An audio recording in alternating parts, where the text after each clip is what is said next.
When it comes to corruption, we're talking misconduct, malfeasance, abuse of power, etc. The single most important concept to understand is compartmentalization, which is best described as layers of need to know, just like they have in the military.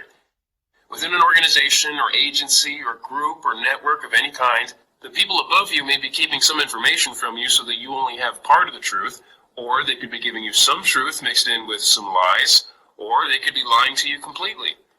Even then, those people above you are in the exact same situation. They may tell you things that they believe are true without knowing that they're being lied to by the people who are above them, and so forth. As they say, a fish rots from the head down.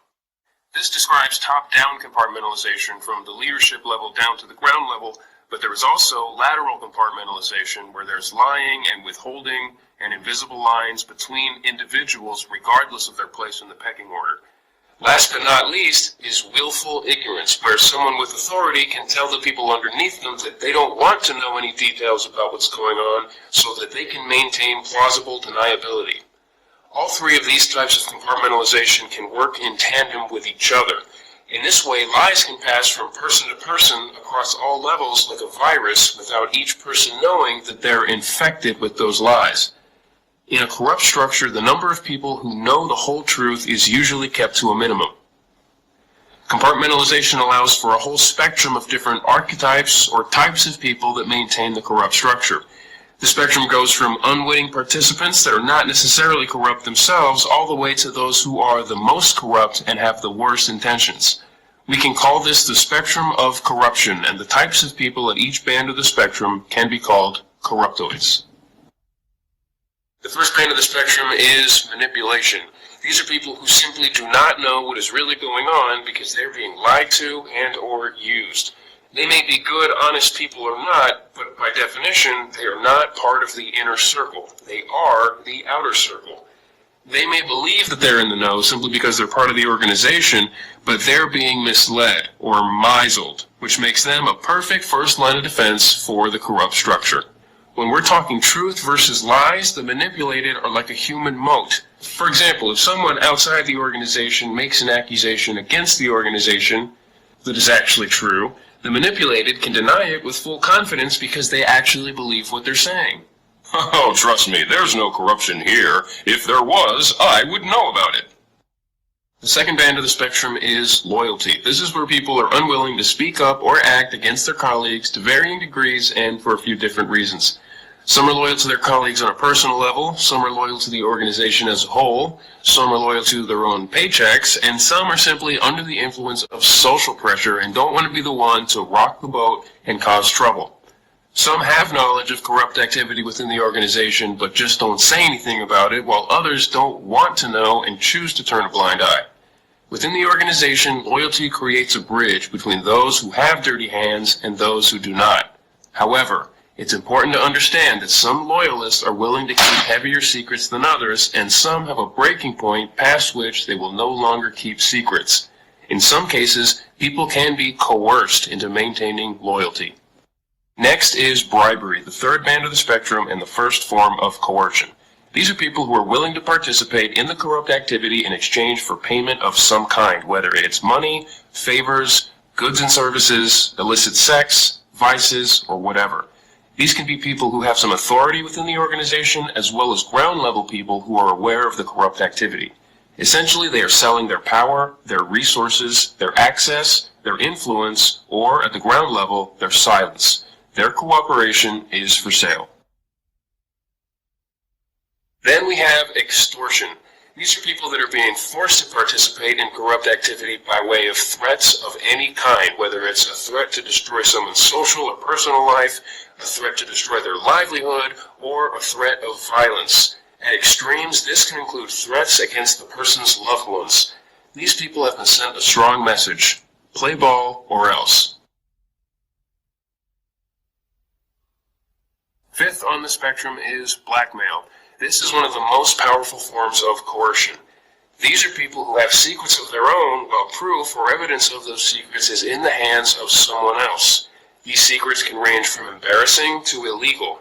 You can have a person who did something illegal or socially unacceptable in the past, uncover proof of it, and then use that material as leverage against them. Or You can manipulate a person into committing a crime or getting into a bad situation, then create proof of that event through some kind of recording, photos, video, audio, whatever, and then use that material. A less effective method would be to create fake material and use it.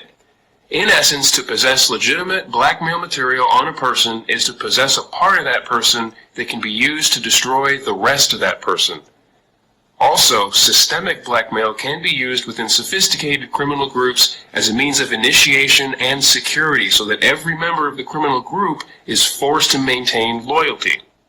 If the creation of blackmail material is required to become part of the group, then nobody can ever betray the group without suffering severe consequences. This may be referred to as a system of mutually assured destruction. Finally, we have psychopathy. These are the people who do the manipulation, the bribery, the extortion, the blackmail of the others. Blue collar or white collar, they're human predators. Here, a psychopath is loosely defined as a person who has little or no empathy and a willingness to commit crimes against other people, but their drives and motives can vary widely. Psychopaths have a spectrum of their own, from the career street criminal who may directly commit acts of violence with his own hands, to the high-status white-collar criminal who can hurt people simply by making decisions and giving orders. From the assassin who's only loyal to his paycheck, to the radical extremist who's loyal to some greater cause. They can be very cunning, conniving, deceptive, and manipulative, and since they're willing to do whatever it takes to get what they want, they often make their way into positions of power, which enables them to coordinate corrupt activity with each other. Psychopaths attract psychopaths. So, to recap, the spectrum of corruption goes manipulation, loyalty, bribery, extortion, blackmail, psychopathy. Now that you understand the spectrum itself, the important thing to recognize is that all of these archetypes overlap on each other. Each of these bands of the spectrum of corruption blends into the next, and all of these elements can be present to some level or another, in some combination or another, within one person. A person can be loyal because they are bribed while also being manipulated. Psychopaths can manipulate each other as well as bribe, extort, or blackmail each other. Psychopaths can sometimes be loyal to each other, so on and so forth. Let's look at a quick example.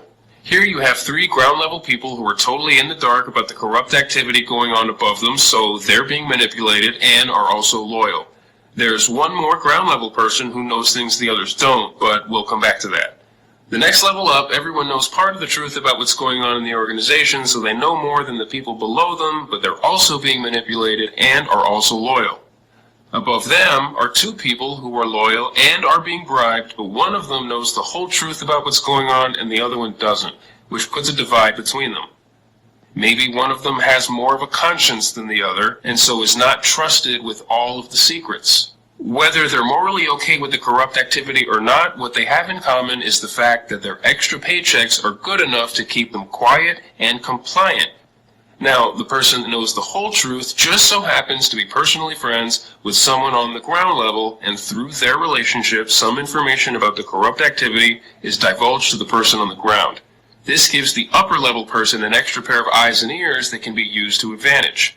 At the top is not a psychopath in this case, just someone who is being blackmailed, which forces his loyalty, and his blackmailers give him a little extra money on the side for his trouble, which is a bribe. He takes his orders from an external psychopath who was at the top of his own pyramid. This explains how corruption can work in the hypothetical sense, but identifying corruption in the real world requires a multifaceted understanding. You have to understand the human mind, especially human thought, so that you can understand human behavior, while also having the strength of reasoning to consider multiple possibilities at the same time. You have to be able to modulate or shift perspective and look at everything from multiple angles with different combinations of variable factors, all while suspending judgment. You have to understand hierarchy and circumstance in relation to the human element, which is where the spectrum of corruption fits in. You have to stop thinking about people and situations as hypothetical, because we don't live in a world, we live in the world. Corruption falls under the category of crime, which falls under the category of human behavior, where the truth is something that is discovered, not calculated in a hypothetical intellectual vacuum. Forget the idea of a person and think in terms of the person, the company, the CEO, the government agency, the police officer, etc. Recognize everything that you don't know and never lose sight of it. The map is not the territory. In a battle between truth and lies, the battleground is the human mind. In order to strengthen our ability to navigate through lies and arrive at the truth, we have to strengthen our understanding of the mind and the way it handles information. Human consciousness is a huge and complex subject that is approached differently by different schools of thought, but for our purposes, we'll narrow our focus to a few key components, a triad of cognition, language, and perspective, each of which influences the other two. Cognition, in the simplest sense, is human thought. Language is an intellectual tool of communication that also gives us units of meaning. Perspective is a mental sense of vantage point, or point of view. Let's break these down further.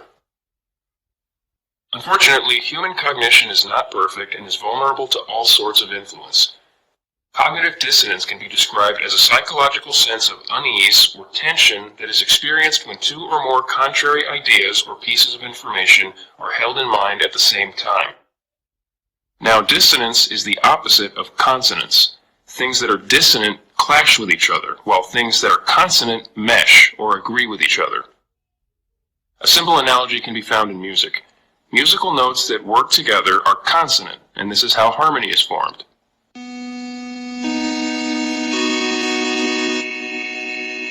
Notes that don't work together are dissonant and often unpleasant to the ear. When faced with dissonance, the mind has a sort of urge to resolve the tension, and the simplest way to do that is to remove the dissonant note. Think of pieces of information that we use to form beliefs as musical notes. You have what you currently think and are met with a piece of information that agrees with it. This is consonant to your mind and bolsters your certainty of that belief. But then, here comes a piece of information that contradicts the belief, leaving you in an uncomfortable state of dissonance. So you either reject the information or find some way to shift it or reinterpret it into something consonant. In the simplest terms, cognitive biases are tendencies or inclinations in human thought where a person's thinking is biased in one way or another that is not truly logical. By default, the mind wants to take the path of least resistance, and since cognitive dissonance is a source of tension, it propels us toward bias. Let this ball represent a person's cognition, and the line represents thought process. Now we're going to add a factor, gravity. When the ball reaches the intersection, it can either move upward, embracing the challenge of uncertainty and enabling the formation of a new belief, or it can move down, taking the path of least resistance. This gravity is cognitive bias. Researchers have identified several inborn cognitive biases, but here are just two examples. Confirmation bias is the tendency to seek out and interpret information in a way that confirms our existing beliefs. The mind craves certainty and avoids that which is dissonant in favor of that which is consonant. It functions like a default subconscious assumption that your current beliefs are probably correct and anything contrary is probably not. Cognition is also biased toward things that are more readily available in memory or things that are already familiar to the mind. It's easier for the mind to think that it's looking at another instance of something it already understands than to develop a new piece of understanding. In a way, we interpret reality through experience-colored glasses as though it's somehow more likely that we already understand than that we don't. Last but not least, cognition can be heavily influenced by emotion. Language is made up of words, and words are units of meaning. Language is like a mesh of invisible lines that divides our raw human experience into distinct components so that we can identify and differentiate between this and that, here and there, then and now, up and down, and so on. Because words are units of meaning, we can easily confuse them for being a source of meaning, as though words are the building blocks of thoughts, as though our thoughts are merely a selection of the right words in the right sequence. However, human thought gave rise to human language, not the other way around. Words are just symbols that represent or describe real-life things in an abstract, hypothetical way. As we covered in Volume 1, a person is hypothetical. The person is real. The symbol represents the real thing. It does not define the real thing. Words and numbers have a key similarity and a key difference. Both are symbols that represent values and are strung together so that they can be computed. With words, we create statements, questions, etc. With numbers, we create expressions and equations. The key difference is that the values of numbers are concretely defined while the meanings of words are not. Math is exact while language is fluid. Let's look at an equation. 2 plus 3 equals 5. As long as 2 is this and 3 is this, 2 plus 3 will always equal this, which is known as 5. But what if you redefine 3 as this? Then the conclusion would be false. This way of reassigning value is something that words are susceptible to, especially considering that words can already mean different things in different contexts and can evolve over time. It's almost like words are crowd surfing on our collective consciousness. This is why it's helpful to think of words like algebraic variables. In algebra, equations can be qualified by specifying the way the variables are defined. We say, where x equals 2, y equals 5. It's just like saying if. If x equals 2, then y equals 5. In the context of language, just like in algebra, whether or not a given statement is true is totally dependent on the definitions of the words, or variables, that are used. When we use variables to build our thoughts can be manipulated through the manipulation of those variables if we don't keep track of how they're being defined. As an example, many words and phrases carry connotations, which are cultural or emotional associations, generally positive or negative. These connotations are invoked when the words and phrases are used, creating a subtle secondary layer of meaning which can steer our interpretation of the message. With all of this combined, language has the power to cage the mind, or more appropriately, the mind can cage itself with language without realizing that the cage is imaginary. Language is both a powerful tool and a crutch. Failure to recognize language for what it is and use it wisely will lead us astray. Between cognition, language, and perspective, language is the only one that can truly enter our minds from the outside because it's the only one that is transmissible. Perspective is the most complex part of the triad and can be broken down into multiple levels that correspond with the 5 W's: who, what, where, when, and why. Three-dimensional perspective is a sense of objects in 3D space: who, what, where. Four-dimensional perspective is a sense of objects in 3D space over time. Time gives us a sense of motion, or sequence. Who did what, where, and when? What was the sequence of events? The fourth dimension is the axis of time. Five-dimensional perspective is a sense of objects in 3D space over time alongside the human element, which encompasses internal mental factors like the awareness, motive, feelings, etc. of the persons involved. Why did who do what, where, and when? What internal human factors contributed to the external sequence of events? The fifth dimension is the axis of cognition. Our sense of perspective can be defined as the capacity to identify the contributing factors or moving parts that created the circumstances and the sequence by which they converged and led to your perceiving them. 5D perspective is an understanding of physical and mental circumstances in space and sequence. Perspective has a unique importance because it determines the orientation of a person's thoughts about a given thing. Perspective influences the starting point of cognition. This outlines the cognition-language-perspective triad. Cognition determines our use of language just as language shapes our cognition. Cognition determines our interpretation of perspective, while perspective determines the orientation of our cognition. Language conveys a sense of perspective, just as perspective determines the way we think about language.